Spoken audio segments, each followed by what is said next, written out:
Monsieur le Premier ministre, quand comprendrez-vous que votre arrogance et votre suffisance insupportent au plus haut point les Français?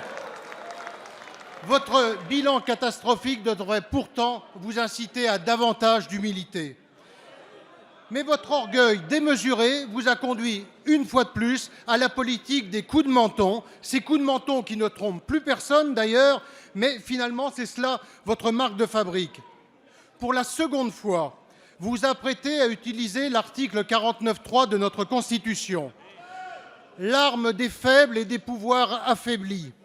En février, vous aviez muselé votre majorité juste avant le vote. Ça n'était certes pas glorieux, mais au moins le débat s'était déroulé.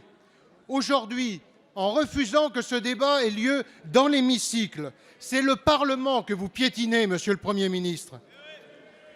Dans tous les gouvernements de la Ve République, il y a eu des hommes et des femmes qui ont été appelés par les différents présidents de la République sans avoir de mandat électif, qui ont fait honneur à leur pays.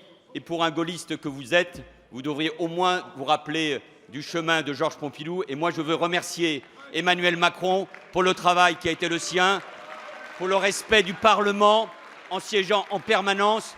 Et plutôt que de vous attaquer aux personnes, Monsieur Jacob, ayez vous aussi et le courage de présenter un projet alternatif et de dire, comme le pensent beaucoup de vos parlementaires, qu'ils auraient pu voter ce texte parce qu'il est bon pour l'économie, parce qu'il est bon pour les entreprises, parce qu'il est bon pour les salariés et parce qu'il est bon pour les salariés.